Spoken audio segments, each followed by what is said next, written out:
Oh my gosh, we're already live? No. Well, this is the greatest moment of my life. I'm Shamananda. I am so happy to be back from vacation so I can talk to all of you beautiful people. I've missed you so much. I really wanted to go live when I was on the cruise ship, but uh, I realized that the reception on a cruise ship in the middle of where we were at actually wasn't very good, so it didn't really happen. I was optimistic. So anyway, I wanted to introduce my co-host, Mr. John Atkinson. Hi, John. What's up, everyone? How's it going? Glad to be back. I know we were off for a week and we have a lot of great things going on this week. And hope you guys were able to either one, catch up on some episodes or rewatch maybe one of your favorite episodes in the meantime. This episode 11, is all about soul dehydration. So we're going to be talking about going from the winter season into springtime and how does that impact us on the four bodies. There's a lot of energy at the collective level that's shifting us, and at the individual level some illusions that are dissolving for us and things that are happening. And Guru and I are going to touch on that this episode, so can't wait to discuss the topics that we're going to discuss. Did you want to add anything, Guru? How was vacation, by the way? Vacation. Oh my gosh. It was lovely. It's been so long since I've been able to just unwind. I don't know about any of you all, but for me it takes at least 3 to 4 days before I begin to relax, especially if I'm constantly running as fast as I can, trying to get everything done. I think anyone that's you know, uh, compiles their schedule in a way where they're trying to fit in as much as they possibly can in order to reach all of their goals could relate to that. And so I feel like if I were gone for one more week, I probably would have completely chilled. So I started chilling and I started feeling like me again, or at least me who is, nice and I don't have a care in the world me. I don't have all these obligations me. But yeah, it was great. It was great. So I definitely got burnt over in Turks and Grand Turks and Caicos. Oh, nice. And you never want to underestimate the power of the tropical sun. So we were Mhm. definitely out there. Only it was maybe 3 hours, and I'm thinking, I'm gonna be fine. Uh, and of course, I know better, but I didn't even really think about it. And then I knew I was burnt. And if you know you're burnt already on the beach, you're really going to have a hard time because the burn doesn't really come out until hours later. So by the Mhm. evening, I couldn't even walk, and it just wasn't smart. It just what would wasn't smart. what would you say was like the highlight of your travel? Mm. I really loved, and this might sound well, it doesn't matter what it sounds like. I loved how energetically you acclimate to the ocean, Mm. and you can feel the ocean inside of you after a while. And so while you're on a cruise ship, because there's always that rocking that's going on as if you're in the womb. Mm. And what happens when you leave the ship for at least a week after, you still feel that rocking as if it's a part of you. Considering the symbology of the ocean, I think that's one of the most amazing things you can carry on the inside of you, that kind of power, that kind of peace. And Mhm. so that's one of the things, at least spiritually, I'm really grateful for is to feel, the ocean inside of me in that way. So Mm. I really, really, really love that. I thought it was a nice present. That's So, a good takeaway. One more question in regards to your travels. There's a lot of people traveling. Obviously, springtime, families are traveling, individuals, couples, single. Why do you think it's so important for people to disconnect? And if they have the ability to be able to travel, maybe even if it's a local trip or like you did an international cruise, why do you think it's so important for one, the four bodies, and two, just overall as humans? ooh. I'm going to get you to answer that first, only because you are this master traveler, and I want people to hear it from your perspective. I want to share, but I want to hear from you first. I think that's important. Okay.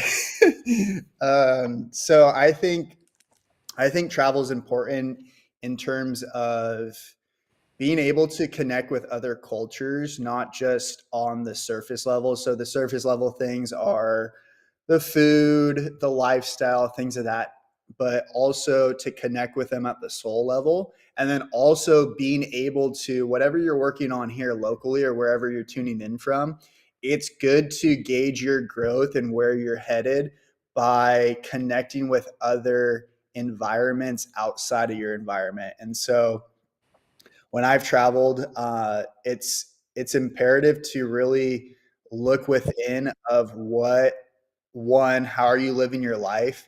Two, how authentic is your journey connected to your soul? And then when you arrive there, what is the reception of you, right? I think there's so many times for myself that there's language barriers, there's social miscues, but really people don't really think, and you could touch on this too, Guru, is your soul really speaks before anything. And so how do how do people recognize your soul and then it tie it into you physically and energetically? But how do they treat you? One, how do they welcome you? And that's really vital, I think, in terms of traveling. There's two types of travel that I always think of. Um, there's vacation travel, and then also like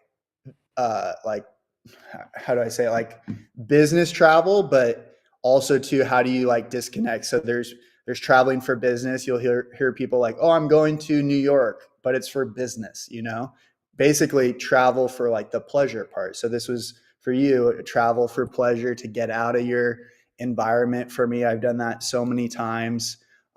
Traveling to 32 countries, I've seen a lot of different cultures, been very fortunate to do that. And we get to see a different mindset bigger than ourselves, right? And when we come back to our environment, we see a different lens here locally, and You I do. think that's vital to where you're at and giving yourself grace to what you're doing. So your daily practices, what are you doing on the physical, mental, emotional, and spiritual side of your journey, and being able to connect more. Like the best gift travel has given me is coming back here to Southern California, where it's a hotbed of different cultures, and being able to connect with anybody. And what I mean by that is from little kids up to the elders, right? And being able to say one liners. Like I work with the public quite a bit, and being able to be like, oh, yeah. I mean, obviously, it's powerful when you're like, I've been there, which some people can't say that, but you try to find these commonalities, because we're all in this together. We're all walking each other home. So that's my biggest takeaway is how how do you carry yourself when you travel, and how respectful you are to the local people, and Oh, yeah. how do people connect to the local people, because there's so many times, and you probably got it too, like where you're mistaken for a local, and that's like the best feeling, you guys. You don't want to be mistaken for, hey, look at that loud American, or hey, look at that loud person over there. You want to be welcomed, part of the family, I think. So those Yeah.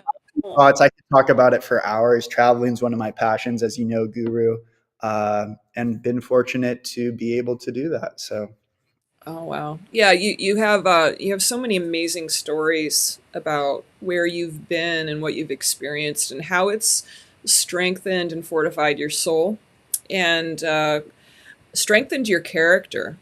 Honestly, so part of uh, part of when you were talking, I was thinking about how when you're when you're taken out of your ordinary experience in your everyday life and you're put into another one, and you're forced to have new experiences, it elevates your growth. I mean, it's kind of like how they say if you're going to dog, walk your dog in a different route every day, so your dog keeps growing and learning, and it really strengthens their mind.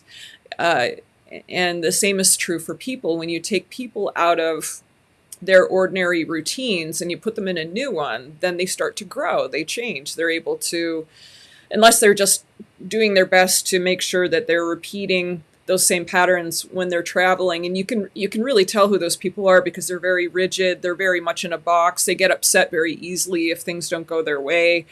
But if you're embracing traveling and you're going to other countries, I mean, other countries has such a incredible array of new experiences right outside of your wheelhouse, outside of your comfort zone. And if you embrace those and you allow them to integrate into your own experience and fortify who you are, then you grow as a person. And that's why a lot of people, right out of parents, out when their kids get out of high school, they say, you should travel. You should figure out Mm-hmm. who you are. You should do a little bit of that growth before you even decide on a school, so you can understand a little bit, become more worldly, understand Mm-hmm. who you are a little bit better.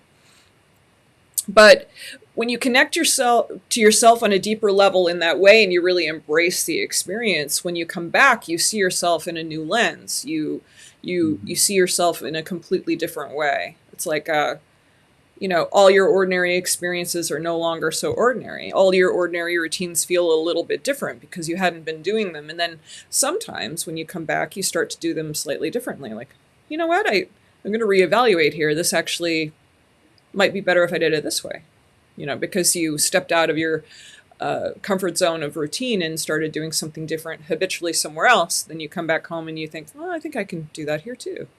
So Mm-hmm. it really does expand your life and experience. And it's such a there's so many beautiful things about seeing the world and traveling and meeting new people and how they do things. And it actually really supports with embracing diversity, Mm-hmm. embracing diversity is so important so that we can Mm-hmm. all love each other unconditionally. There isn't Mm-hmm. one right way to do things. Mm-hmm. Everyone does things in a different way, and each and every one of those things deserves a second look.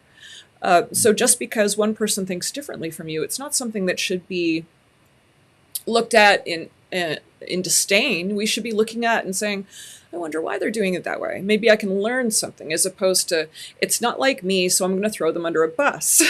Mm-hmm. You know what I mean? Which is what a lot of people do. I mean, they become afraid because it's not the way that they ordinarily think, and they immediately make a judgment and think, well, because it's not like me and I'm right, then I must do something about it that isn't maybe really even appropriate. Mm-hmm. It's better to try to understand people and meet them where they're at, so that you can grow as a person, and maybe along the way you will discover greater ways to be uh, an elevated human being. Isn't Mm-hmm. that why we get to love each other? I mean, that's kind of the Mm-hmm. way I think. I don't know. What do you think, John? I think, yeah, I liked how you said taking time. I think we live in several generations where people out of college or high school, I know in Europe they do a thing called a gap year. And I'm all for that, to have more of an understanding, to, like you said, to be able to be, I think, relatable, right? I think so many times here in the US, we're such a diverse country, yet sometimes so disconnected. And when you see it from an outsider looking in when you're traveling, you're like, yeah, we are pretty disconnected. Yeah, we are an incredible country. People love us. Like, that's one of the major things. It's funny. I don't know if I've ever shared this with you, but when I was traveling, I switched from saying I was American to saying I was from California, and it just hits people differently. Like, people think of California like Disneyland, LA, San Diego. Uh, and it's just interesting how that little pivot can really change, like you said, the lens of how people view us. But yeah, it's a beautiful gift. I think spring always kind of springs people forward to, one, go and travel. The weather's better. The opportunities are out there coming out of winter. That's what we're kind of talking about today.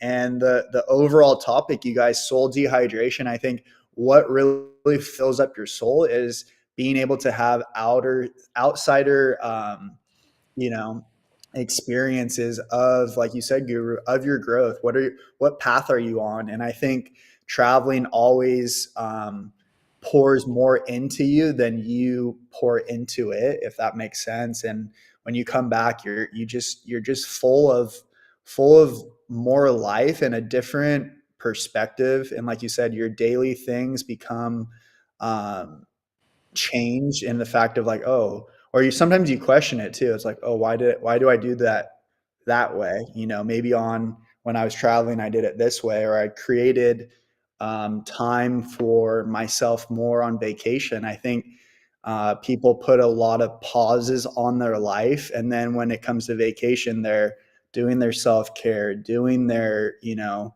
reading or things of that nature. They have so called more time, but really it builds awareness of what we're actually doing, what are we here for, and also the limited amount of time. So what countries did you go to? I was curious.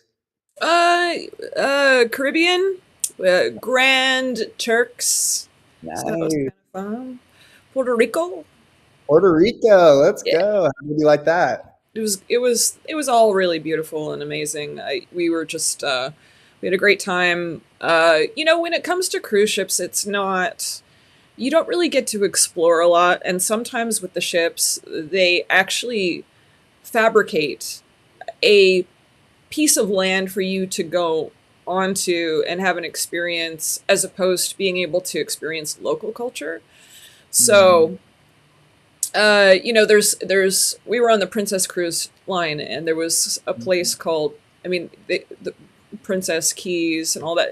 They sometimes that was their private island. So you go in there and you have the experience of what they wanted you to have, as opposed mm, to this is what the locals just do organically, which isn't as, you know, I felt like it was a little inauthentic in that way. I mean, it's nice to go to a private island and sit on a really nice beach, but in some ways, depending on your experience and if you're not going in and checking out more of local culture, it feels like, well, we're just moving from beach to beach and not really. I mean, we might as well just be doing that in California. you know mm, totally. but at the same time, it's still a different place. It's hard because there's a time warp that happens. You're on a ship, and then all of a sudden you're somewhere else, and you could just be very, going around one single island. You'd never know, because it just feels like, oh, all of a sudden we're here. Okay, great, let's have this experience. I don't know if that makes any sense, but it Yes. yeah. So it's not like planning a trip to go to a specific place and then getting a hotel there, or and then planning out the different sites and things that you would go and see. So it's not quite the same as all that, but Mhm, it's completely structurized so that you don't really have to think, which is what I mhm, really wanted to do before I went and participated in helping to heal my mother with when she's going through her surgery for her kidneys. So mm, mm, that was, I wanted to chill out. I wanted to mhm, relax and mhm. defragment and go somewhere where I didn't have to think, where they, oh, well, if you want to do this activity today, you can, and oh, okay, that sounds nice. It's so there was karaoke, of course, on the ship, and they actually had something that I almost did, which I didn't, John, which was karaoke or not karaoke, Voice of the Ocean. So they replicated The Voice, the TV show, and they did The Voice of the Ocean. I think they pretty much picked everyone that auditioned. I did not audition. I thought about it and I thought, Could have yeah, done it. well, No. well. And then afterwards, when we watched the finals, Alyssa and I looked at each other and she said, "You would have won. Why did you do? Why Ah, did you do this?" And I just thought, no, not necessarily. There was some really great people that were performing, but I guess she thinks highly of me. But it would have been fun to do. They did it on a really huge stage, and everyone was really excited to watch them. And it looked like it was fun, but whatever. So give we did that. give But I some did do karaoke the last night, and I ended up emceeing with the dude for about 30 minutes because the machine broke down, and that was fun. And we have it all on video. I was thinking about posting that in the vlog page that I have. love. As I was calling it vlog, tongue in cheek, because I thought it was funny, just to see if anyone would catch on and then start saying, why are you saying vlog, guys? I was doing it because it's funny. And maybe that's just my sense of humor, but I just thought it was. Who's going to notice if I'm saying vlog instead of vlog? So Hilarious. Give some context to the viewers because your background with singing, some of them might not have caught what you were talking about Oh, in terms. sure. Yeah, yeah. All right. So I did a lot of singing. I did a lot of singing. I went to music school. I had a at one point I had a scholarship for specially gifted students over at MI. No, yeah, MI Musicians Institute in Hollywood. And then I went and did a bunch of things, you know, in Hollywood with music. I sang on commercials and I did some really cool performances, and you know, I performed all over LA and all the you know all the big venues, and I recorded an album. I had a record deal with a studio out there, one of the really cool LA studios, and we recorded an album with a Grammy Award winning producer, and that was really cool. And you know, and it was, and I had a nervous breakdown, you know, at the time. And partially I had a nervous breakdown because the producer kept saying, you know, I'm not here for you. I'm here for the, you know, the guitar player. And he was mean to me, but he was nice at the same time, but he was mean. He definitely kept, I don't even know why he was doing it. And it was, and you know, in the studio too was saying things like, well, maybe we should replace her at the beginning. I don't even know why. I just, but it made me feel really insecure in the whole, production. Like it was just, it didn't, it was a very difficult thing for me to go through at the time. So I had a bit of a nervous breakdown secretly. I didn't really tell anyone that I was going through it because, you know, you got to be strong. And then there was a break because the guitar player and the producer ended up doing a movie for a little while, and they were doing all the score for the movie. So I was able to recoup, and once I recouped and I felt better, I actually finished the album in a really strong way. Mm. And then yeah, but so I sang for a long time, and then I ended up switching gears and became a teacher of spirituality.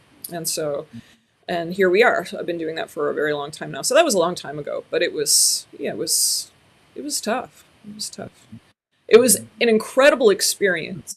It was incredible, and I feel so blessed that I had it. I feel like it really, I feel like it really opened my eyes to a lot of things, and it really helped me grow. I think the hardest experiences always do that. So nothing but feeling blessed about the whole thing. So I'm really, really quite grateful that I went through it.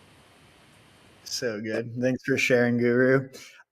In terms of actually that too, and kind of like your viewpoint of your life is, and some of the topics we're about to talk about, what impact do seasons have on the four bodies? So do you view like what you just brought up, like remembering that experience, do you view it more as like a chapter of your life or more of like a season of your life? It's more like a hold on one second. Can you? My dog is whining because she's in a different room, and I want to bring her in here. Is that okay? Yeah, So sure. can you give me like 30 seconds and fill Yeah, space? yeah, for sure. Yeah, you guys. So the impact of seasons in the four bodies is very interesting in the fact of, again, to review what the four bodies are, is your physical, your mental, emotional, Here, and baby. spiritual. And so a lot of times people think, okay, in the winter, I feel a certain way, in springtime, summertime, and also the fall time. There are moments and seasons in our lives where things are triggered, things are happening on the calendar year. So, like, we're just coming out of winter where sometimes things are triggered all season long, you guys, on the four seasons in relations to the four bodies. So it's just what has one person gone through and the trauma that they have gone through. Sometimes winters can be super difficult. Not only could it be like, cold or wintry or, the weather base, but also what someone has gone through. So the holidays, maybe losing a loved one, a friend, so and so, all that stuff. So, but yeah, Guru, now that you're back, what do you see like when I guess when you're working with clients, or even just how you brought that up so beautifully about your life and like, hey, sharing that, and also kind of remembering like, okay, that person was XYZ. It still comes up for me. Is that like a season of your life, or do you think that was like more of a few chapters, or like how do you view like your past parts of your life? How do I view my past? I see it as a different lifetime ago. I feel like it's not even, it's not, it's a part, it's an element of what created me now, but it doesn't encapsulate who I am. And I think when it comes to the past and thinking about the past, it's really important to understand that the past is not you.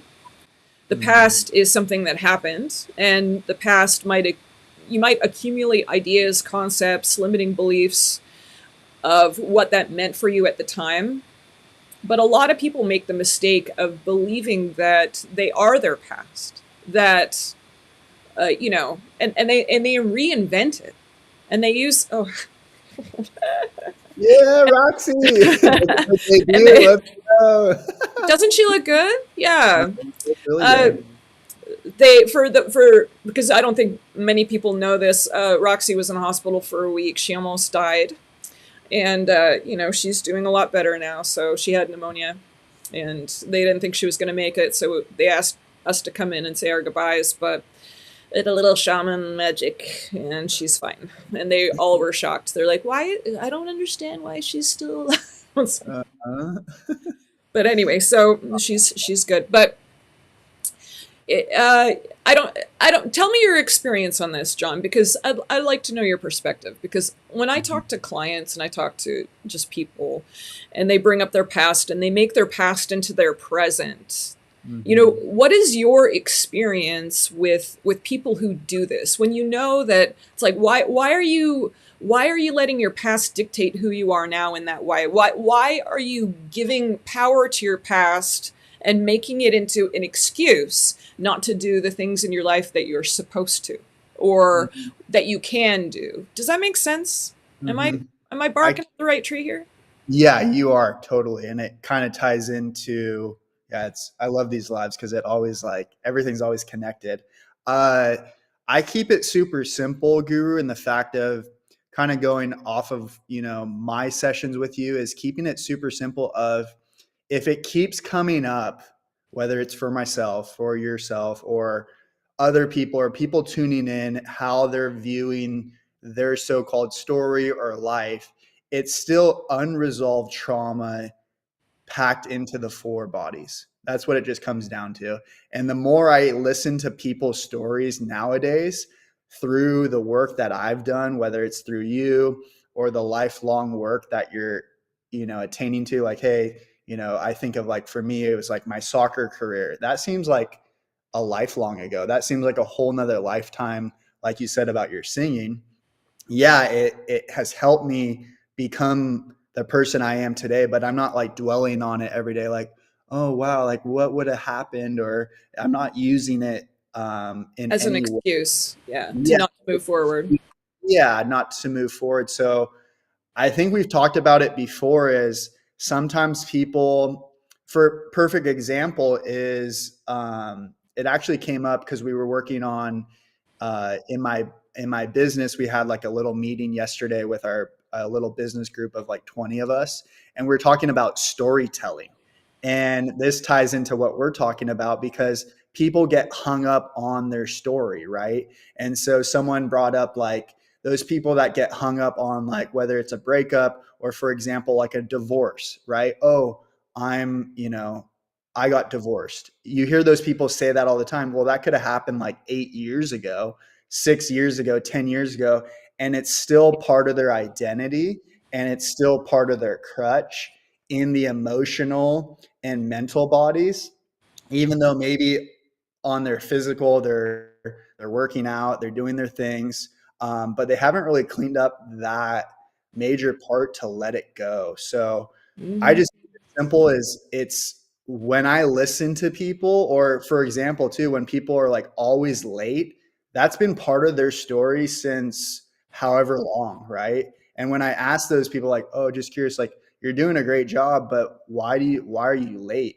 they don't even like know. It's like they're in this illusion of like time or a crutch, or it could go back to a traumatic incident. I think it goes back to a traumatic incident that they haven't been able to really dig into it, even though it seems kind of funny that, like, okay, it's a simple thing. Just show up to an appointment, show up to um, a meeting with a friend. I mean, we all have those friends that are like drastically always late. And it's like, okay, you're disrespecting me. And most importantly, you're disrespecting yourself of what's going on. So I don't know. Absolutely.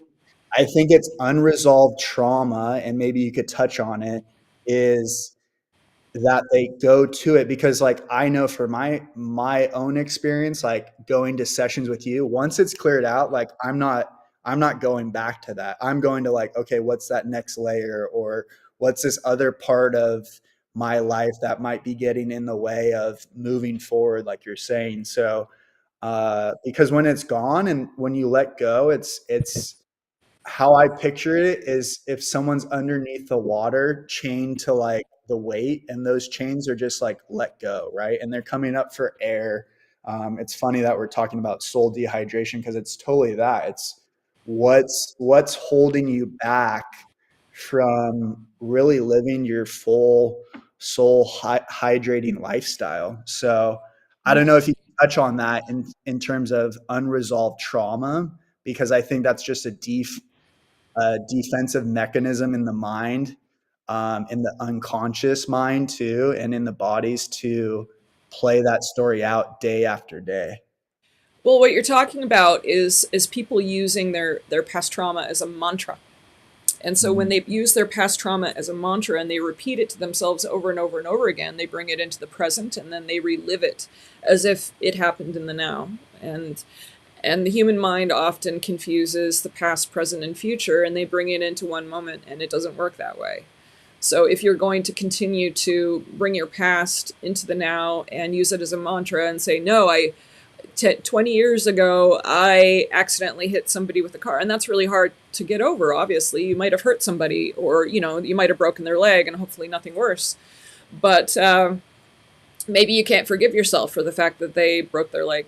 And you continue to throw yourself under a bus for that every single day because you feel like you get to torture yourself for it. You get to punish. But how is that serving you? How is that serving you? So bringing it as a mantra over and over again and making it into a part of your personality in the present, when really, you get to forgive yourself and move on so that you can grow from it and become a greater version of yourself. It's not serving anyone at all. And you get to recognize when you're doing it. So if you're constantly using it as an excuse, if you're using it as a mantra, it's a big problem. The mantras you should be using in your life are things, mantras that are going to elevate you into a higher version of yourself in the now. So why are mhm, you wasting your time bringing forth things from the past that are actually just going to hold you back, when you should be, or ideally, if that's what you want to create, manifesting the things that you want to have now, so that you're building a future that makes sense for yourself, right? So what else did I write down? Time conversation. You're talking about people being late. When people are having these time conversations and they refuse to be on time, they're intimacy conversations. They don't want to be intimate. They don't want to be intimate with themselves, and they don't want to be intimate with you. And so they're constantly being late. It's a message, really. And mhm, it's showing you and them how much they don't respect themselves. mhm, They're the lack of respect that they have for themselves. It's like a punishment. It's like a whip. No, look, I'm proving myself again. I'm proving to myself that I'm not worthy because I can't even be on time. I can't be my word. And if you can't be your word, then you're not going to be able to trust yourself. And if you can't trust yourself, then all kinds of problems happen in the relationship with yourself, right? And you know that, John. We've gone over that for different things with you. That if you don't mhm, know how to trust different parts of yourself, then you're going to go down with the ship, right? mhm, mhm. Totally, So, totally. so lack of respect for yourself and others, lack of self love, really. a lack of self-love when it comes to those kinds of actions. It's just, let's recognize the root and work on the root, and then all the branches are going to heal, right? So you're Mhm. going to bear the fruit that you want to bear if you're at least going for the root. And you don't have to necessarily, I mean, the branches are important, but if you heal the root, then it's the fast track to being able to get from point A to point B. So if we're calling Mhm. a spade here, basically, if people are exhibiting this type of behavior, it's because they don't love themselves. They hate themselves in some way, and they're doing all these actions to prove to themselves that they're not worthy because of it. So good, you guys. In regards to that, Guru, with the four bodies, as we move from the physical season, so kind of like what we opened up with, like, now we're headed into spring. There's a lot of layers being peeled back for people individually, things that are happening globally that impacts us, and energy upgrades that are going on. uh, what do you do with your clients and people listening that maybe might be struggling or also might be just in a good spot to keep going? What are some of the tools that you help them out with in regards to the four bodies? So, okay, so you're wondering, can you say that a different way? You want to know what, because I could give a lot of tools when it comes to the four bodies, but specifically for upgrades for this season? Yeah, so with like the spring, it's like new energy. People, this is just what I see around me right now. And people are going through a lot, but they're also, which is beautiful, is pushing through maybe these old stories or these old thoughts or consciousness, and they're being challenged, or they're bringing up these challenges that will catapult them into a new season of their life, whether it's now in spring or summertime. It doesn't have to be so 3D or earthy, but at the soul level, maybe they're looking at some dehydration in the physical, right? Maybe they haven't looked after themselves in the wintertime. They're put on some pounds, or physically they're just, they're just not happy, or emotionally and mentally they're just not in a good spot, right? They're going through traumatic times because things are being triggered in their life, through certain things that have happened. And then at the spiritual level, their soul knows where they're supposed to be. They know where they're supposed to be, and they're choosing a much longer path. Hmm. Well, so for one thing, when you're noticing the rebirth of spring in your life, and you want to start making those changes in your own life, it's not a magic wand that somebody can kind of throw over top of you and say, "Okay, everything's different now." It's not like that. You got to take action. You get to have the courage to take action in your own life, and you get to have the fortitude to do it. So it takes courage, because you're going to be stepping outside of your comfort zone, because it's not going to be the thing that you've been doing this whole time, right? So it's going Mm-hmm. to take courage, but you get to also have the drive to do it. You get to have the drive to do it. So people become complacent, and they're just, because the payout for their behavior of staying where they're at is stronger. Maybe, I mean, for some people it might be laziness. Not everyone, but for some people it might be laziness. For other people it might be fear, and maybe the fear is stronger than actually doing the new thing that you're wanting to do, because it sounds like it would elevate you to another level. And then it's really common for people to say, well, but it doesn't make sense. This would elevate my life in a way that would just be so brilliant. And I'm just not doing it. I just can't make myself do it. Well, you can make yourself do it. All right? That's an Mm-hmm. excuse. Anyone can make themselves do anything. So it's really just about getting over that one uncomfortable push, going through into the new change. And if you're in complacency, it always feels terrible. Let's face it; it never feels good. But uh, it's important to be able to understand that you're going to be feeling that especially if it's very different, and it's fine. Don't expect to go through changes and feel comfortable, because that's what everyone wants. That's if I were to pick one thing that everyone is always trying to accomplish almost every single time, it would be that people expect to go through change. Well, I want to go through this change, but it just doesn't feel right. It doesn't feel comfortable, but I want this. It's like, it never will. I'm sorry, but I hate to break it to y'all, but I want to break it to y'all, and I'm glad I'm breaking it to y'all. It's never going to feel comfortable. It's never going to feel comfortable. You just get to do it. So don't wait around all this time thinking, oh, well, maybe next week it'll feel comfortable and I'll do that thing. Next month, years will go by and it'll never happen. So just do it. Get it done. Do you want down? Okay, there you go. Instead of thinking that one day this magical, I'm suddenly feeling comfortable to do this and now I can do it and I'm free.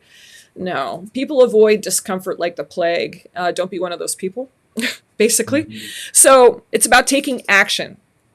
People have a thing about aging too, obviously. It's when they start aging and things start to wrinkle and sag and and they start to gain extra weight, and they're confused. It's like, well, I don't understand why I suddenly have all this extra weight. And they're getting up, not up in age, not old or anything. I mean, but it depends on your definition of old, of course. But so let's say we're starting to get closer to the 40s as an example. That's not old, but some people might think that. But your body starts to change. I mean, your body starts to change when you hit your 30s, the whole 30s into the 40s thing, where your metabolism slows down. You start to gain more weight. It's not as easy to, just be slim if that's what you were used to. It's one of those things where people get confused. They're like, well, I was fine a few years ago, and now I just can't seem to do it. Yeah, well, this is it doesn't have to be a part of aging, but, if you're really taking care of yourself and there's so many factors, it's impossible to list them all as to why every single person is going through this. But a lot of the time, it's just your metabolism is going down, and it's just part of what happens. And then well, fix it. They'll say to me, well, fix it. And I was like, well, you get to respect and honor the body that you have. And if it is aging, what are you going to do about it? You get to change, right? It's still about change, and that, well, I don't want to change. I still want to be comfortable. But you get to, in order to keep up with all the changes that your body is going through. Mm-hmm. So, it's something it's on your plate, whether you want it to or not. Well, I don't like that. Well, that doesn't matter. It's part of what you get to go through in life. You're not going to spend your lifetime only going through comfortable scenarios. And if that's the way you feel, then you don't know what life is. Actually, I was starting to write something, John, about success. I think my next one is going to be about the truth about success, and part of what I want to be talking about my next teaching video. So sorry it's been taking so long, guys. I've been away, but that people will covet the things that they like in other people. They'll look at celebrities and go, ooh, I want that. I want their fame. I want their money. I want the attention they're getting. I want all that free stuff they're getting, or whatever they're projecting onto the situation, because that's what they think that they want in their lives. And they think that it'll make their lives easier and push them deeper into comfort. But the truth is, anyone that is successful in business, in politics, in acting, in sports, they go through so much pain to get there that I don't know if you'd want to do that in your life. All right? And that's the truth about all of that stuff. The truth is, if they've gotten to that level of success, they went through pain to get there. A lot of it. They're constantly pushing the envelope. They're constantly making themselves uncomfortable. They're constantly being faced with things that no human being should be faced with, but they are. And they're growing from it. And they're embracing it. And they're meeting the objectives. They go through as fearlessly as they can, and it is terrifying to go through what they go through.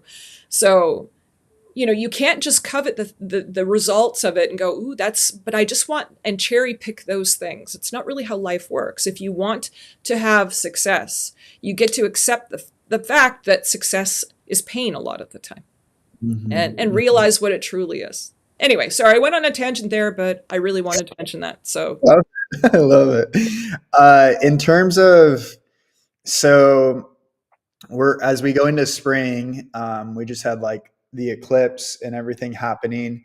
What what impact does that have like on the four bodies? I think for myself personally, it's been like my bodysuit like trying to like run after me because it's trying to catch up with all the upgrades and all the things that I'm applying that I've learned maybe a year ago, 2 years ago that are coming up to the surface. What would what would you add to that in terms of like how people can support themselves or how you support your clients in times of like energy upgrades and there's a lot of things that are going on right now, and illusions for people's lifestyles that are being dissolved, or life lessons that are coming back around that you're like, oh wow, this is a lesson and a blessing, rather than, hey, why is this happening to me, rather than, hey, this is for me, this is a blessing. I'm glad I get to relive this and choose differently. I love that. You said it so well. So what's fascinating about spring is the symbology behind it and how it affects people within the symbology a lot of the time without people even knowing it. So the rebirth of spring. So in order to have a rebirth, there gets to be a death of something. So Mhm. the shedding of old and the rebirthing of new. And if you think about it in nature and everything that happens out in the wild, this is the time where, birth happens. And a lot of the time when birth happens, death happens. There's a lot of change. There's a lot of new beginnings. There's a lot of all of that. And so in order for all of those things to occur, then old things get to be shed. And so some of those things happen to be illusions.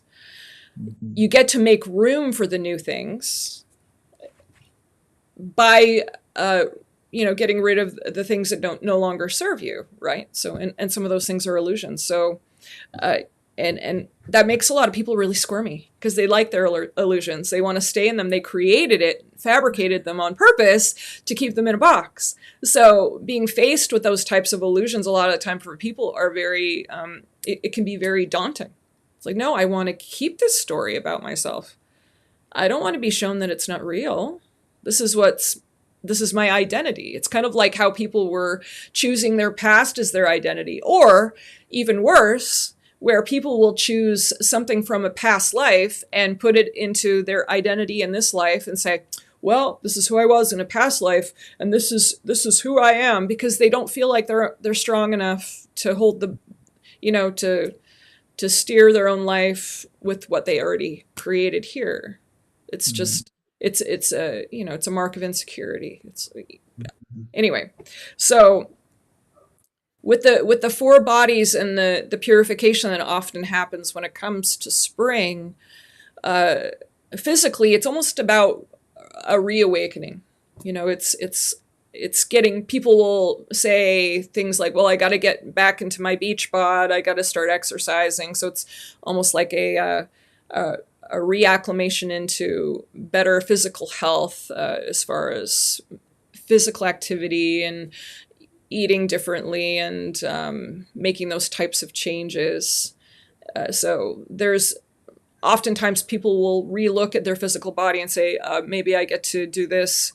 And unfortunately, a lot of the time that's driven by insecurity because they don't want to be embarrassed once they wear less clothes in the summer. Mhm. So health should never be thought of in that way of, hey, I hope I'm not shamed for what what kind of weight or, what kind of tonality I have on my body. It should be I want to celebrate my body because I love myself and I want to do it Mhm. all year round. But Mhm. unfortunately, some people, groups of people will only look at themselves in the spring and say, well, I better do something about this now that people, because people are going to see me and then I'm going to be embarrassed. So it's a shaming, and that's Mhm. just not a level of consciousness that I would recommend. So, Mhm. moving on from that, it would be the mental and emotional resurgence. So, getting poked, challenged, but that's in any. Let's face it, that's in any season. But when it comes to the rebirth season, when it comes to your emotions, sometimes it's about feeling something from the past. You might be having dreams of, an old situation in the past, and your unconscious is trying to show you, what happened so that you can shed it so you can do something else now. So a lot of people will have dreams from the past. Does that make sense? Mm-hmm. And then we have, when it comes to the spiritual body is always wanting to elevate. So the spiritual body almost doesn't really notice the seasons. It's just noticing that the rest of the bodies are having the seasons. Mm, And it's that's reality. good. That's really good. It's observing the other bodies. Yes, exactly. Mm-hmm. Because the spiritual body is you. So Mm-hmm. it's always the wise one that sits back and says, okay, and it does its thing. It does its thing. I love that, Guru. So there's some, because obviously we're talking about soul dehydration and just kind of sometimes, I think sometimes spring highlights unsettled souls, and them questioning why they are here as they're being called to rise up and use their gifts. And you kind of touched on that as like when people are challenged or challenged to rise up, or like you said, the soul is just kind of like in the chair, just like, all right, what, here, this is your chance to rise, and people choose laziness or, hey, I'm just going to be where I'm at. um, what are some things that you advise for your clients, or what would you give to them right now with them questioning? Because what's been happening, just sometimes my exchanges with people right now, they're very questioning, like, am I at the right job, or am I in the right direction, for my family or for myself, or just a lot of things that you what I love is checking in on people and just, hey, how's everything going? And you'll be, I think I'm not shocked, but I'm always like, okay, either one, people are living out the same things because there's like a trend, things that are trending, or they don't want to choose different, they stay stagnant. Or you have those people on another level that are like, stirring the pot, like, hey, I don't know if this is right for me, but I'm going to jump in here and see firsthand if it's right for me, or also completely pivoting into something else. So I feel like how you were talking about spring right now, there's a lot of people probably tuning in right now that are going through a lot of things, a lot of changes, on the individual level, relationship wise, job wise, life decisions coming up. What are some tools that you would give them, like, right now in this moment? For the sake of them progressing along in their complacency, because it almost sounds like it feels as though we're talking about a how people are hitting a wall with this season. And Mm-hmm. if they're hitting a wall with this season, that wall is usually complacency, and that the wall of complacency is usually constructed and created because they are feeling a certain way about changing it all. They're stuck in comfort. They don't want to grow because growth feels uncomfortable in that whole route. So for one thing, I think at the very top of it all, it would be about awareness, is recognize you're doing it to begin with and being honest with yourself that it's happening. uh, so spot your pattern and look for the patterns, and don't be afraid just to really take a good look and say, you know what, I really am doing this. Just be honest with yourself about it. Whether or not you admit it to other people is your business, but the very least you should do is just be honest with yourself about what you're creating. So if you're creating patterns in stagnancy, complacency, and you're lying about it, maybe to yourself, which in turn will cause you to lie about it to other people too. Because, if you're lying to yourself, you're just going to parrot that out and everyone's going to get that. Get honest, get deep and get honest. And if you can get deep with that, then it's going to make a difference. Mm-hmm. So that would be number one. And then once you recognize it, decide if you want to keep it. It's that Mm-hmm. simple. Just decide if you want to keep it. So if you want to continue on with the patterns that you've been doing that aren't serving you, okay, do that. I mean, it's really your choice at the end of the day if you want to shift or not. And if it makes you happy to stay in those patterns of stagnancy, then that's your business, really. That's your Mhm. business. So, but if it's not and you want to shift into something that's more effective that will make you happier by choosing to walk through the fire, then do that instead. But it's really your choice, a choice that you get to make and be really honest about. For some people, their patterns of stagnancy are integrated and really feeling stuck for. Um, I mean, some of these reasons are very. I mean, they're very logical and sound. I mean, for some people, it has to do with a lot of it has to do with family structure and being able to move out of houses when it isn't working and not being financially stable enough to leave and not really having any other support and feeling like you can't do it because it's not going to be good for children or Mhm. different situations and uh, you know and then they want to plan their routes so that everyone's taken care of and safe. So that one is very common in my practice. I have many people going through that right now, actually. And, Mhm. so it makes sense. It's Mhm. especially for the more complicated situations. So if people are going through that kind of thing, I mean, bottom line, if you're going to choose a specific route in your life and you know that a lot of people are going to look at it and judge it, it doesn't matter what they think. The most important thing you can do is empower what you're doing, know that you're doing the best you can with what you have, and do it with all of you. But make sure you're planning your exit route if it isn't serving you. Make sure that it's planned, and don't use things don't use things as an excuse not to get out. So if that makes any sense, I know it sounds kind of cryptic, No, but it's good. It's good because there's a lot of people I'm sure tuning in and catching this replay is like there's some big decisions out there. Like I come across people daily that they're like, "This is what's going on," and I'm like, "Whoa!" Like I don't even know what to say back or how do you support. Obviously, you're there. You're creating a safe place for these people to share.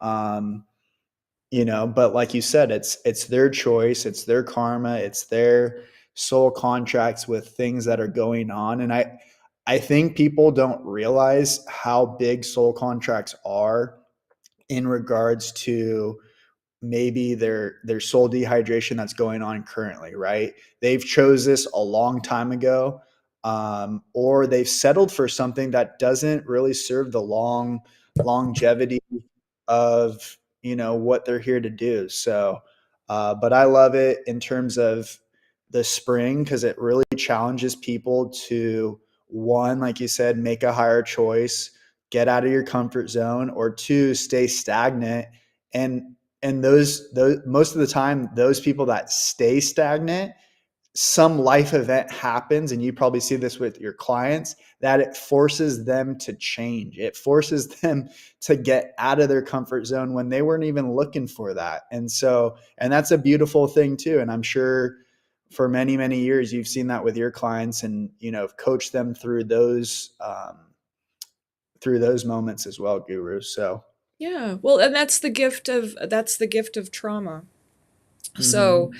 there are, and don't get me wrong, it's not a lack of empathy for trauma. That's not what I'm saying at all. But there are things that are going to benefit you in trauma, and there's things that are going to work against you. And so when it comes to the benefits of trauma, uh, the growth that you get out of it is incredible, and it becomes such a blessing because the how deep and even dark you go with the trauma is how light you can go on the other side. And there is there's a lot of beautiful things about it that you got to find the blessings in it, and there are quite a few. It's in fact I feel like in a lot of ways trauma is a gift from the universe to support you in becoming the person that you get to become.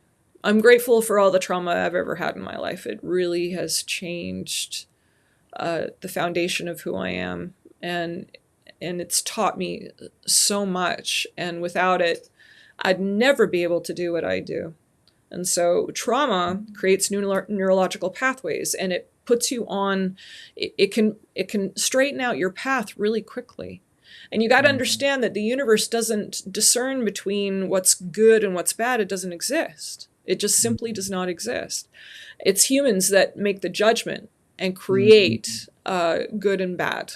And it's very individualistic, so they'll do it for themselves. They'll say, well, for myself, this is what's good and this is what's bad, but it's not real, it's an illusion. So Mhm.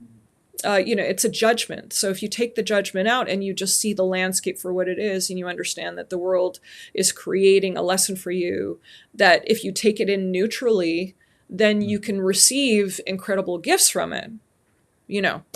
And seeing it as an incredible gift in a way is a judgment too, isn't it? Because you could just see it as, just this is just what I received if you're completely neutral about it. Mhm. So it doesn't have to look a certain way. But yes, trauma has an incredible way of correcting your path and giving you an opportunity to make new changes, because it forces you into change, whether you like it or not. And when you're there, once you're in that change, it's like, oh, there's nothing I can do about it. I'm in the change. Then you can make other choices there.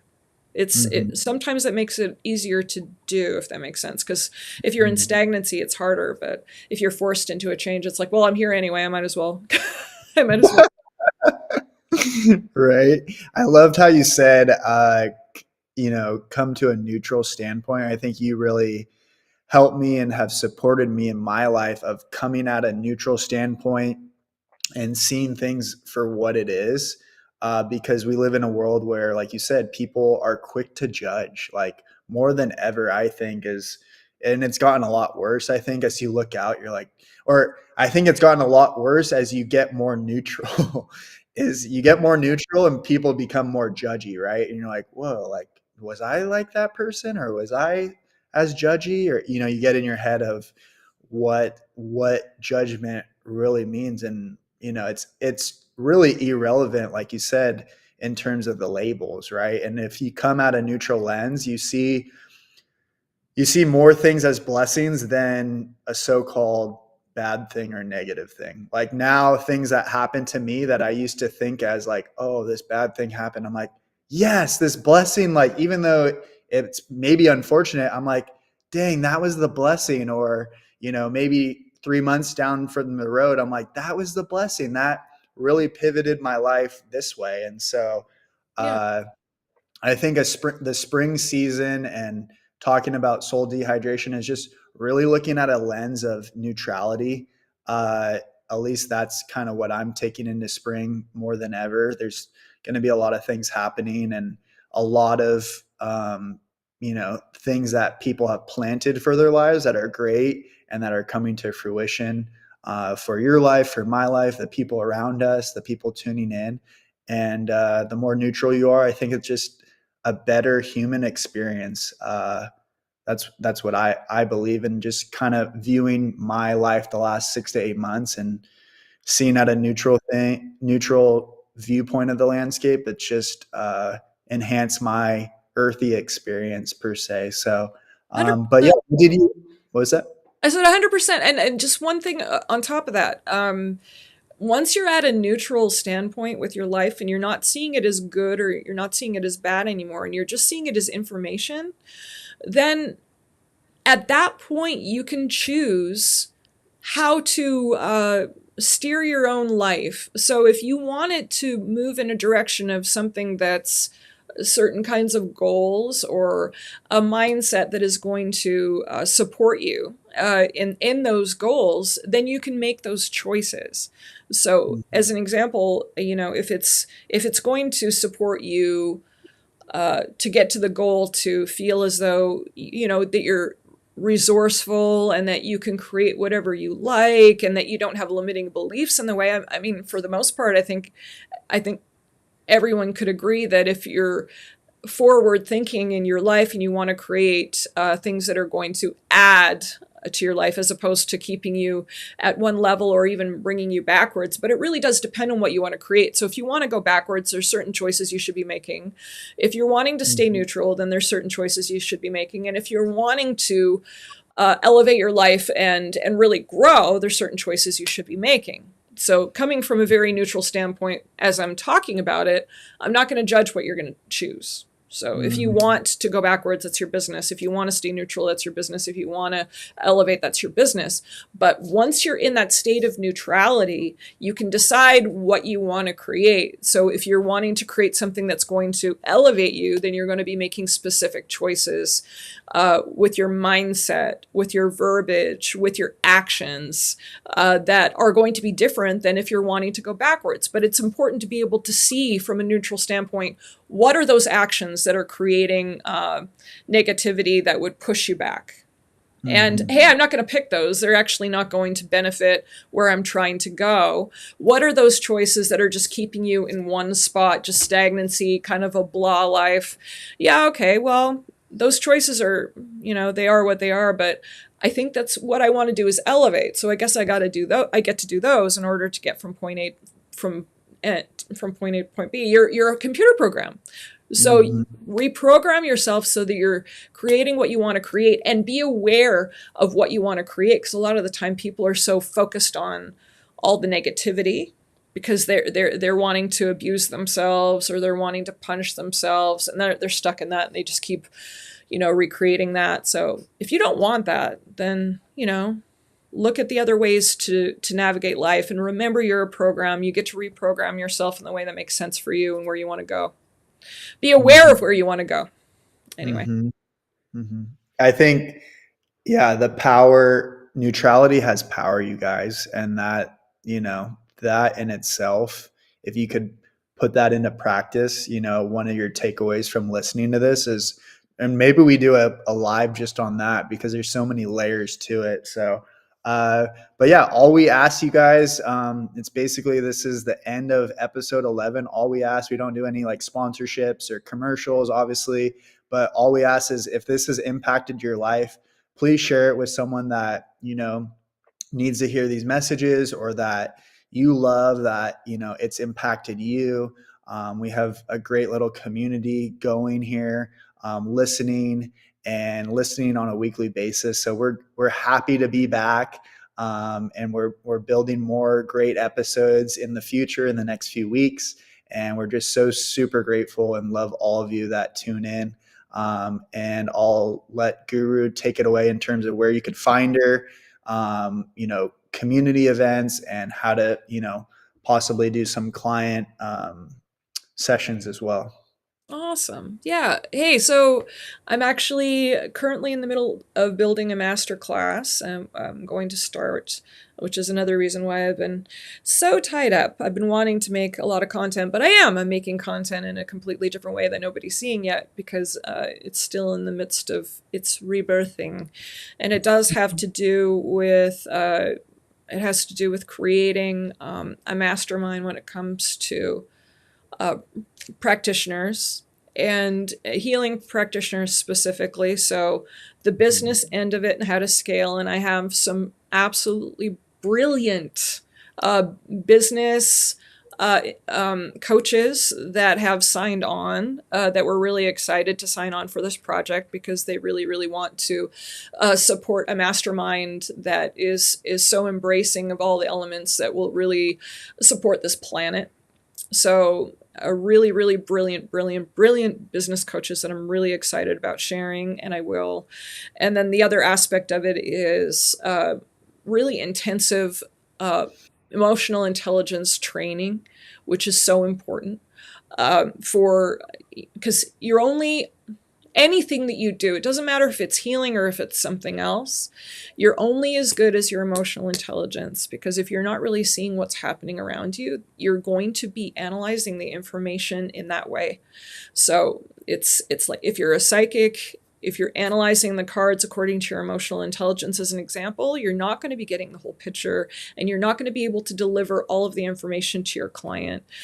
Same with the healer. It's, if you're receiving that information, you're not going to be able to deliver it in a way that is completely as accurate as it can be, because your intelligence, your emotional intelligence, gets to be at a certain level in order to do it in excellence. And if you own a business, it's the same thing. It doesn't matter what you do, you're only going to be as good as your EI. So or your EQ. And then it has to do with sharpening up of actual healing skills too. I'm going to have a bunch of stuff on there with that. So it's going to be a massive program, and I'm very excited about it. So there's that. And once it launches, I will definitely be putting the videos here on YouTube so you guys can check it out. So that's exciting. So we're in the middle of that right now. And so some surprises there. And then you can find me if you need to email me. And so if you have questions or you want to talk about something that we can bring up on this program, then please do email me. And I do have my email listed, in my videos. So please just reach out so that John and I can support you because we really want to. And if you're press, you can do the same thing. I got lots of press that reach out. So my email is readily available there too. I think that's it. Can't think of anything else right now. But we're really grateful that you came on today. If you're watching this recording, awesome. Can't wait to see you in the next video. If you're watching us live today, it's always good to see you. Can't wait to see you next week. We love you. We're grateful. And let's just keep on keeping on. Bye, everybody. Have a good one.